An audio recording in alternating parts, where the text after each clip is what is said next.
BRS working president KTR Vinayaka Chavithi వేడుకల్లో పాల్గొన్నారు. ఉప్పల్ నియోజకవర్గం మీసీఎల్ టీఎస్ ఐఐసీ కాలనీలో గణపయ్యను దర్శించుకున్నారు. అనంతరం నిర్వహించిన ప్రత్యేక పూజల్లో కేటీఆర్ పాల్గొన్నారు. బీఆర్ఎస్ నాయకుడు సింగిరెడ్డి సోమశేఖర్ రెడ్డి అధ్యక్షతన యువసేన యూత్ అసోసియేషన్ ఆధ్వర్యంలో ఈ ఘననాథుడిని ప్రతిష్ఠించారు. ఈ పూజలో మాజీ మంత్రి MLA Mallareddy, MLA Bandari Lakshmareddy, MLC Shabipur Raju పాల్గొన్నారు.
కేంద్ర ప్రభుత్వం జమిలీ ఎన్నికల మీద ఒక నిర్ణయం తీసుకున్నట్టుగా ఇప్పుడే వార్త వచ్చింది.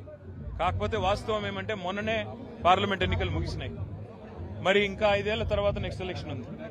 ఈ లోపల జరగాల్సింది భారతదేశంలో సెన్సస్ జరగాలి, డిలిమిటేషన్ జరగాలి, మహిళా రిజర్వేషన్ ఇంప్లిమెంటేషన్ జరగాలి. ఇవన్నీ జరిగిన తర్వాత మరి అప్పుడు ఉన్న రాష్ట్ర ప్రభుత్వాలను రద్దు చేస్తారా లేక మరి కొన్ని రాష్ట్రాలకే పరిమితం చేస్తారా ఇవన్నీ కూడా ఇంకా తెలియదు.